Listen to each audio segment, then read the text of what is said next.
bonsoir à toutes et à tous. Merci d'être sur Canal 3 et bienvenue à ce 20h. 3 janvier 1966, 3 janvier 2014, voilà 48 ans que le président, le tout premier président du pays des hommes intègres, feu Maurice Yameogo, quittait le pouvoir suite à d'intenses manifestations de la population à l'appel des mouvements syndicaux.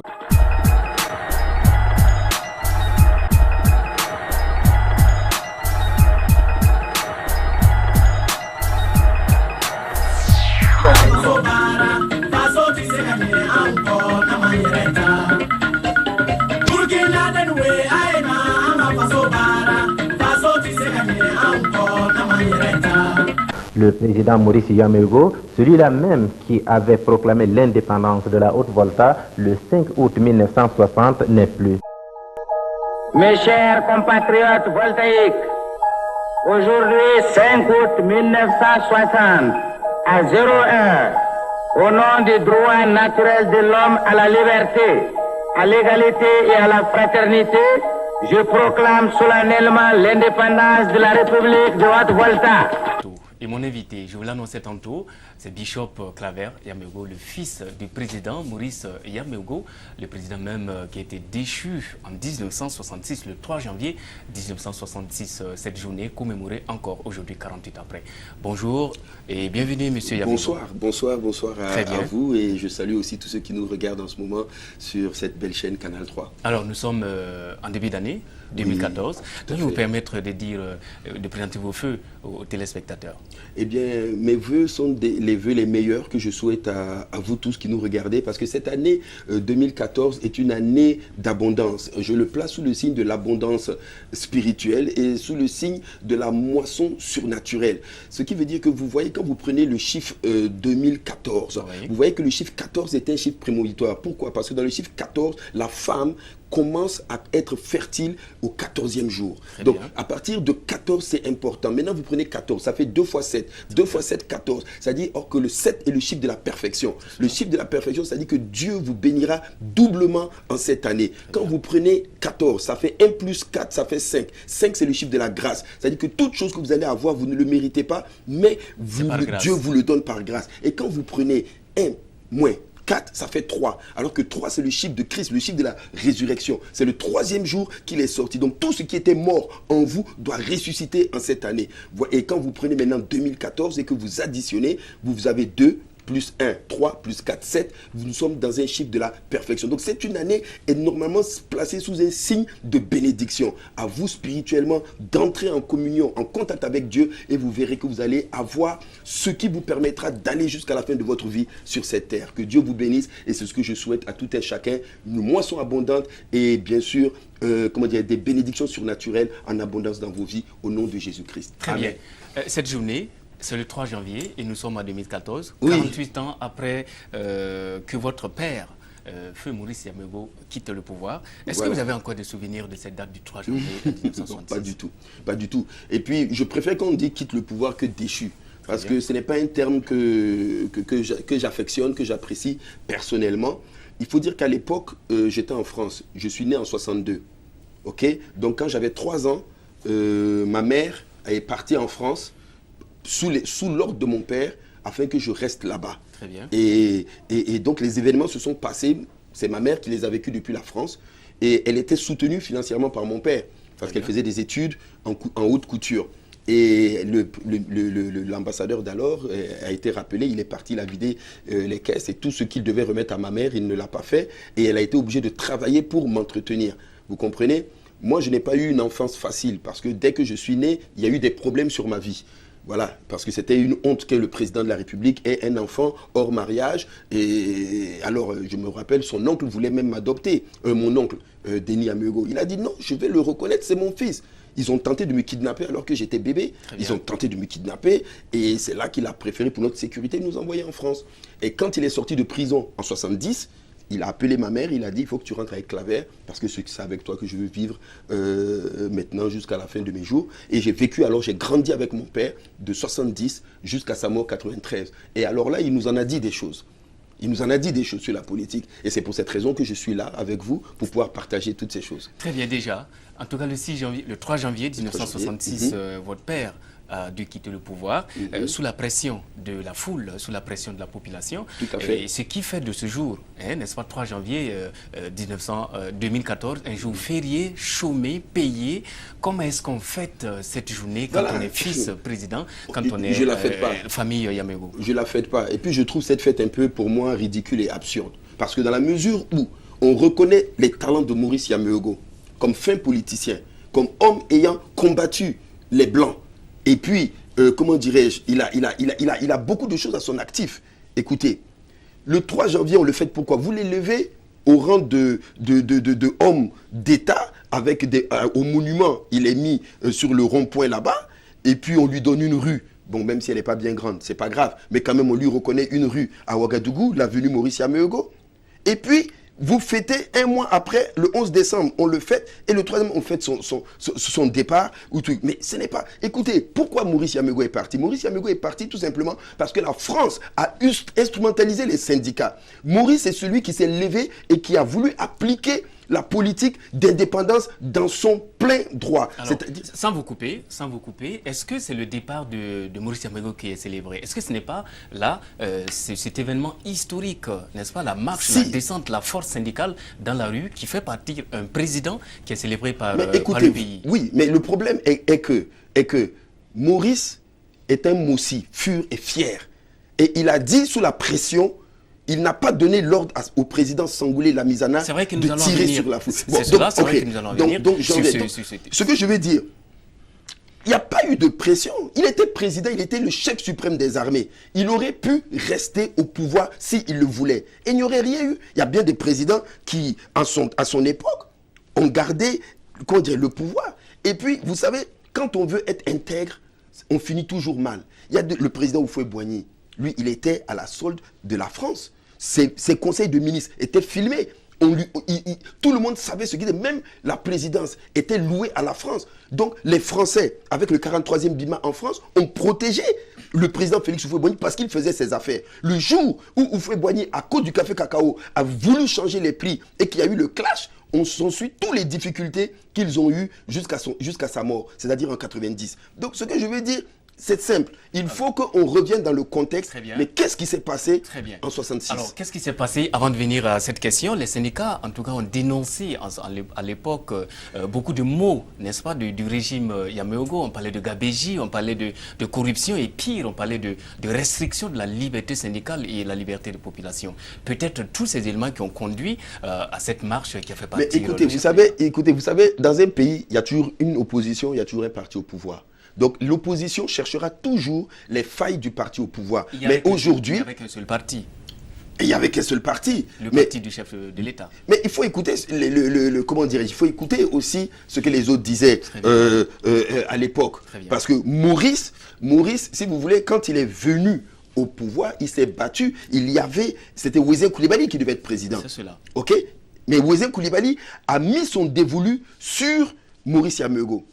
Le parti unique n'est pas mauvais en soi. Parce qu'à partir du moment où nous étions un jeune pays indépendant, nous devions nous battre, vous comprenez, pour pouvoir mettre nos acquis en valeur. Et à l'époque, Maurice Yameogo héritait d'une ville en banco. Pour mémoire, beaucoup de gens ne le savent pas. Mais quand Maurice a pris le pouvoir, il a demandé au président Houphouët-Boigny de lui donner les ristournes sur le port à la Haute-Volta. Le ministre d'alors des Finances, était français, a refusé parce qu'il voyait déjà en Maurice un révolutionnaire qui voulait se séparer de la France. Et vous savez qui a aidé Maurice Yameogo à bâtir Ouagadougou? Ce fut le président Kwame Nkrumah du Ghana, qui lui a prêté 1,5 milliard. Et c'est avec cet argent qui était... que le président a pris, qu'il a remis au maire, ils ont parti et ils ont commencé à bâtir les routes et à bâtir les premières maisons en dur. Quand la France a su ça, ils ont créé un conflit entre le Ghana et la Haute-Volta d'alors. Et ils ont gâté les rapports. Mais par leur intelligence, les deux présidents se sont rapprochés. Et quand le président Nkrumah a présenté les Nations Unies d'Afrique, c'était à Ouagadougou, à la Maison du Peuple. Cette maison encore, qui a été du parti, qui a été bâtie par le président Houphouët. Est-ce que vous comprenez? Donc, pour revenir, le président Nkrumah, à leur réconciliation, a fait don de 1,5 milliard. Vous comprenez? Donc, si on revient à tout ça, Qu'est-ce qui a fait partir Maurice? Parce que Maurice a dit qu'il faut diminuer les salaires de 20%. C'est cela, rabattement des salaires de 20%, réduction des allocutions familiales, quand un pays, et aussi blocage de l'avancement des fonctionnaires pendant 2 ans. Quand un pays a des difficultés et qu'il sait qu'il ne peut pas compter sur la France, vous voulez qu'il fasse comment? Il faut qu'il demande à ses fils un sacrifice. Quand le capitaine Thomas Sankara est venu au pouvoir et que la France a lâché la Haute-Volta d'alors, qu'est-ce que Sankara nous a demandé? Il nous a demandé de serrer la ceinture, de faire la bataille du rail. On a donné les loyers gratuits pendant combien? 1 an aux gens. Qu'est-ce qui ne s'est pas passé? Les commerçants ont dû cotiser. Il y a eu on pompait l'argent de part et d'autre, mais qui s'est plaint? Tout le monde tapait la poitrine, c'est pour la révolution. Maintenant, quelqu'un vous le demande sincèrement, simplement, et puis, à cause de vous le chassez. La France était derrière le mouvement syndical d'alors, parce qu'il savait que Maurice était un danger pour la France. Et Maurice, quand il partait, il a dit, bon, si vous ne voulez plus de moi, je vais vous donner ma démission, je vais à Koudougou. Toi, mon chef d'état-major, prends le pouvoir et fais des élections 6 mois après, et qu'un nouveau président prenne. Mais est-ce qu'ils ont respecté cela? Ils n'ont pas respecté. C'est-à-dire qu'en eux, ils n'étaient même pas démocrates. Ils ne voulaient même pas que le peuple puisse souverainement choisir un président. Et d'alors, tous les présidents qui se sont succédés ont été des militaires. Effectivement, et nous allons peut-être venir. Comment est-ce qu'on en arrive à cette situation? Maurice Yamero incarnait le voltaïque vrai. Il était le père de l'indépendance. Il avait une longue carrière politique. Mais comment se fait-il que 6 ans après le pouvoir, on en arrive à ce genre de situation? Parce que tout simplement, mon père était un homme de paix. Ok, il aurait pu. Vous savez, il y a quelqu'un qu'ils ont tué, un militaire qu'ils ont tué d'alors, il s'appelait le capitaine Moumouni. Le capitaine Moumouni venait toujours nous voir à Koudougou. Et il disait à mon père, papa, je veux faire un coup d'état et puis te redonner le pouvoir. Parce que ce que le président Lamizana l'a fait, c'est pas bon. Mon père était un non-violent. Il lui a dit non, ce n'est pas comme ça. Ce n'est pas comme ça qu'il faut que je revienne au pouvoir. Et quelques temps après, ils ont assassiné le capitaine Moumouni lors d'un saut en para à Ouéguia. Nous étions petits alors, 14 ans, 15 ans, je commençais à comprendre les choses. Le président Maurice aurait pu demander à ses fils, Herman et les autres, de lever une guérilla. Nous-mêmes là, quand on est grandi là, on aurait pu prendre les armes, ok, pour demander la réhabilitation politique de notre père. Vous savez combien de temps il a été privé de ses droits civiques? Tout simplement parce qu'il ne voulait pas, les gens ne voulaient pas qu'il revienne dans la scène politique, c'est parce qu'il allait les battre à plate couture. Alors justement, mon père était un fin politicien. Faites-nous cette confidence. Comment ça s'est passé les jours après, les jours qui ont suivi le 3 janvier 1966? Très douloureux pour mon père, parce que mon père était un homme politique. C'est quelqu'un qui a voulu toujours le progrès de son pays.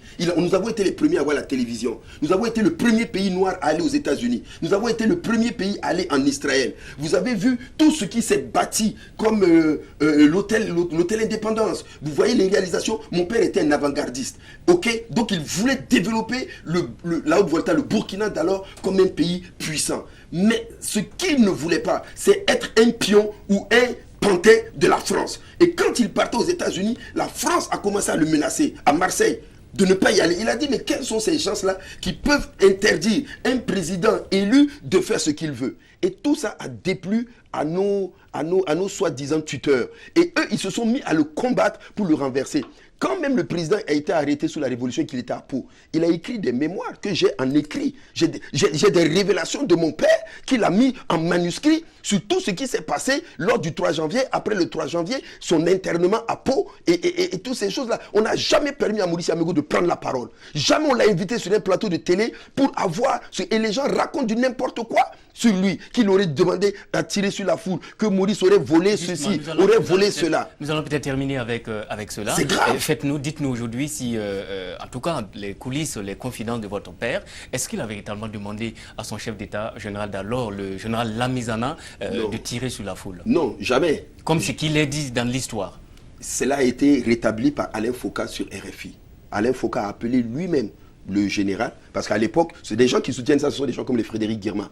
Frédéric Guirma, on le connaît, il a été toujours quelqu'un opposé à Maurice, parce que il est comment dirais-je, il est un insatisfait et il est aigri du fait que... Guirma n'est pas sur le plateau. Bon, mais il est sur d'autres radios et puis sur d'autres chaînes à insulter mon père. C'est ça aussi qui est la vérité. Il est là là-dessus et moi je ne vais pas le permettre. Parce que lui, il a été nommé par mon père et enlevé par mon père parce qu'il faisait des malversations.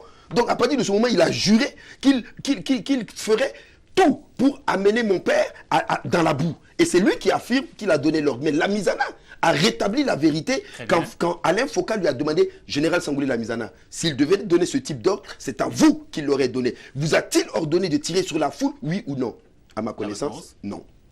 Non, parce que s'il l'aurait donné, on aurait tiré. Donc ce qui veut dire qu'aujourd'hui, c'est paradoxal. Mon père est un homme d'État qui n'a pas voulu s'accrocher au pouvoir ni pour l'argent, ni pour quoi que ce soit. Quand le peuple a manifesté de partir, une partie du peuple, je dirais, il est parti tout simplement. Maintenant, on l'a combattu et on n'a jamais permis qu'il puisse refaire de la politique. Le don que Dieu avait donné à ce pays-là a été enterré et on l'a laissé mourir. Même, écoutez, soyons honnêtes. Combien de présidents dans le monde viennent au pouvoir et puis partent parce que les gens disent qu'on ne veut plus de lui. Pourtant, il venait d'être réélu. Donc, il faut voir en cet homme un homme de caractère. Très peu de présidents, vous allez leur demander de partir et puis ils vont partir. Au contraire, les présidents qui sont dans les pays envoisinants, ils veulent s'accrocher au pouvoir jusqu'à leur mort.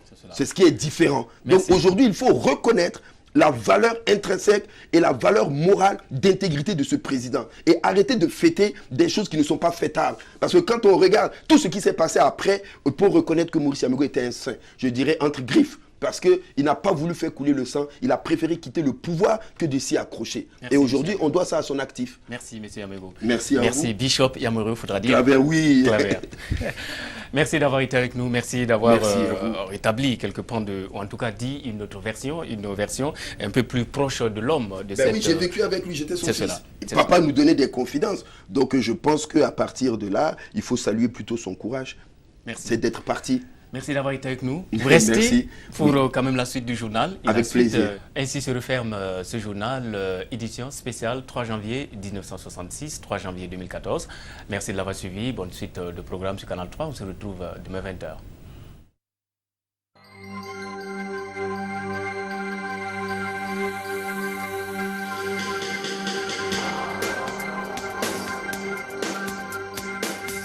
À toi, Maurice Yamego, premier président.